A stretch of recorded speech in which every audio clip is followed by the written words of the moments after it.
Hey everybody, William here, and today I'm going to be talking about anger.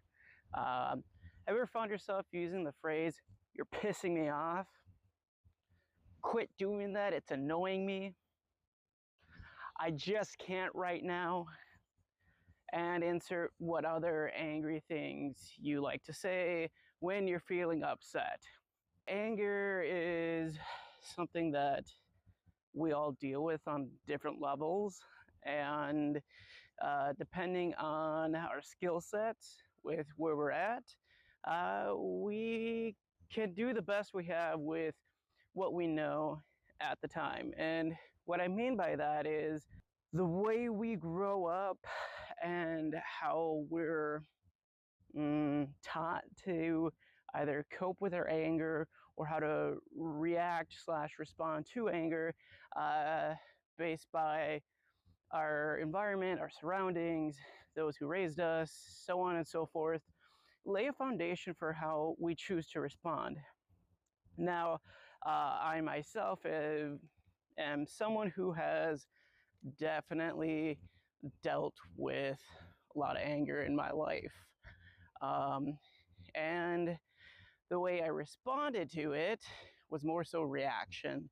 And the way I reacted to anger was not the best. I'd admit I used to have a temper and used to get hot-headed and all these things that didn't necessarily make me feel good, but in the moment it did in a way.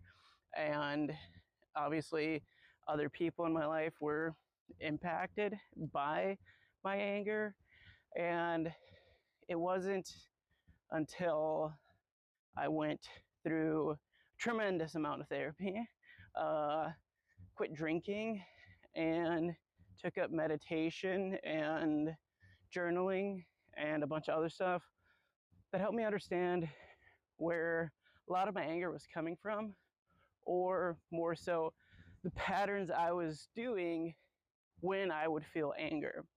One of the things that I found to be very beneficial when it comes to being angry is knowing how I was reacting versus responding. And I've been saying that throughout this video. And so the difference between reacting and responding is reacting is more of a quick, subtle, hey, knee-jerk reaction. You know, when you go to the doctor and they hit you in the knee with that little hammer and your leg goes forward, that's a reaction.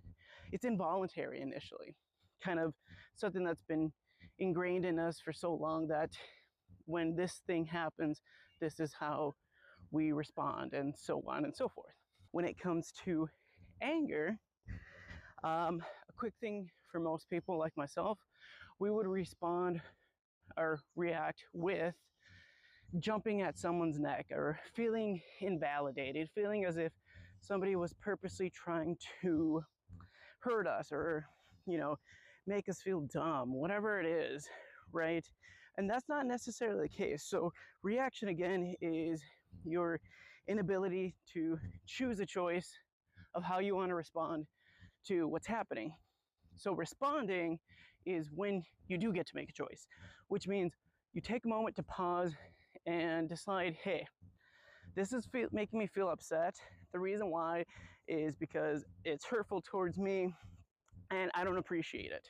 So I'm going to voice how I'm feeling and say what I would like to have to happen instead of what is happening.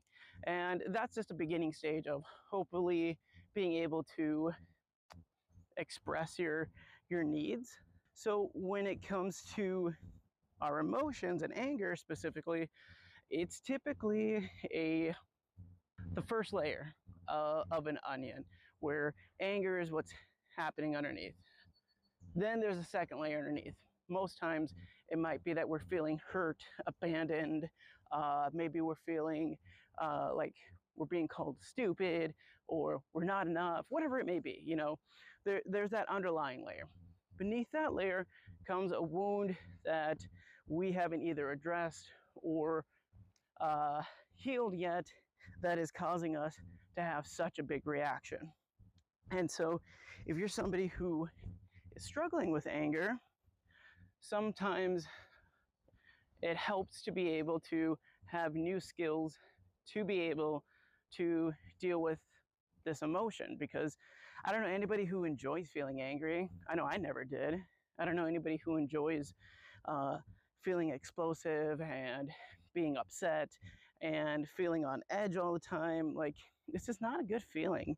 And it's just because I believe, I'm only using my own experience, it's that we didn't have the skill sets and tools to help us with coping with this emotion. And so I want to give you a couple techniques that I have learned that has helped me significantly with coping with my anger and making better choices, having responses rather than reactions when it comes to feeling upset.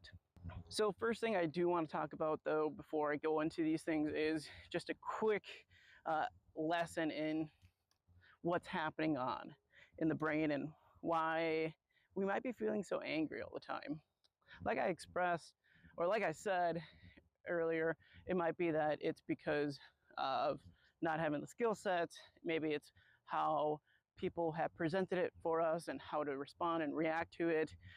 Third, though, that I didn't talk about is what's going on neurologically. And what I mean by that is our inability to tolerate stress is one of the biggest factors in why I felt I was angry. Your autonomic nervous system is what governs your body and your control. So you have your parasympathetic and your sympathetic. Sympathetic means stress, para means passive, means you're relaxed. So with people who are dealing with anger and having issues coping with it, most times what's happening is that they're typically in a sympathetic state of functioning. And so what that means is they're stressed, dude. Always stressed. And stress can be many things, whatever it's interpreted to be for you. And so just understand that your inability to tolerate stress is based on having a high level of sympathetic stress rather than parasympathetic stress. And that's why we're choosing to be reactive and angry. Most times it's because of the state of stress we're in. All right, now on to some strategies about how to deal and cope with anger. The first strategy I use that has helped me a lot is I use a thing called patience. Not necessarily the practice of it, but I use the word patience. So whether I'm working with a client and they're not getting the exercise down, I can feel impatient and feel myself getting a little edgy. Or maybe I'm working on a project at home and I'm trying to tighten a bolt or something and it's not working, and I start seeing myself get upset or short. I immediately catch it on and say patience. To me, when I practice that, patience feels like a butter cutting through a knife. It just puts me in a mindset of like, oh, hey, I'm letting anger get the best of me. I should probably start practicing patience so that I don't let it consume me. The second strategy I use when it comes to dealing with anger is I ask myself, do I want to be happy or do I want to be right? Most times, I want to be happy. And this comes to little subtle things about arguments, or how things should be done. You should do dishes this way if you have a partner, or we should be doing cleaning this way. Again, going back to having a partner, or maybe it's perhaps at work, how a coworker's doing something. Is there a more efficient way? Maybe. Is it the right way? Maybe not. It doesn't matter.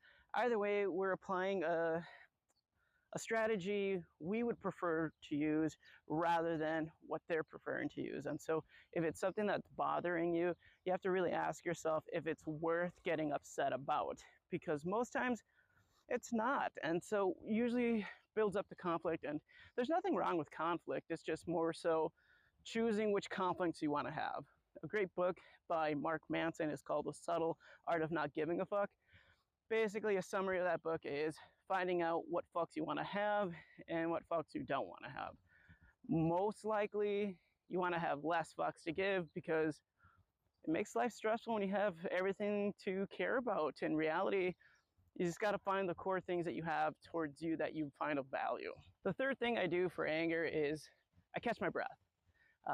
Again, going back to more of like the neurological side of what's happening. When your body's under an immense amount of stress and you start to feel upset, your sympathetic nervous system, the fight or flight response, has kicked in. And what's happening then is we are out of a state of parasympathetic breathing, which is that relax and digest type state of mind. And so I know that when I feel upset and I'm short of breath, that means that my fight or flight system is getting kicked on. So I pause, I inhale through my nose, and I slowly breathe out for as long as I can. The further we can breathe out, the longer that we're breathing out, it helps us with relaxing our nervous system. So going back into some breathing, that does help out a lot. The last thing that helps me out with anger is checking in with myself and asking myself, is this really going to matter a week from now, a year from now, a month from now, whatever the timeline may be? Most times not. I mean, honestly, when you really think about it on the end scheme of things, like really looking at the long term of it, usually doesn't really matter. Most things are small, but we make them big because of how we feel or the thoughts we're having about the situation that's creating something bigger than it should be. And so, again, there's nothing wrong with, validating how you're feeling. You should be expressing your emotions, feeling your emotions. However, you shouldn't be letting them control you in a way that's preventing you from living a life you enjoy having. And so for me, it was difficult always being angry and always feeling reactive to things. And so I made it a conscious choice to decide to make different decisions. And by making different decisions, I had to really look at things in a way that I looked at the long term of everything rather than the immediate short term of what's happening right now. And so that helped me really open my eyes to a lot of things. All right, so to recap with anger, again, you just want to check in with yourself, right? Be able to label what you're feeling, when you're feeling, how you're feeling, and understand where it's coming from, why you're reacting in a way versus responding, and start to make those different decisions that you get to make. Because if you can take initiative of owning your own emotions rather than projecting them on to somebody else and saying, you're the reason I'm feeling this way, you get to regain this power within yourself to say, hey, I'm feeling upset by how I'm being treated, or perhaps how something may be being done, whatever it may be. It's a matter of not placing blame on a person that's causing you that, because when we do that, we kind of give up our responsibility of our own emotions and say that somebody else is in charge of them, when in reality, we're always in charge of our own feelings.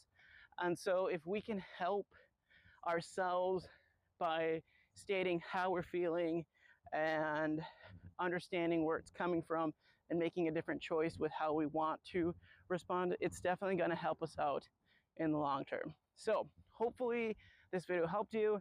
If it has, obviously like and share with somebody that you might know who's struggling with anger. Again, there's nothing wrong with it. It's just a matter of knowing that it just doesn't always feel well if you're always in a state of constant anger and you are being reactive rather than responsive.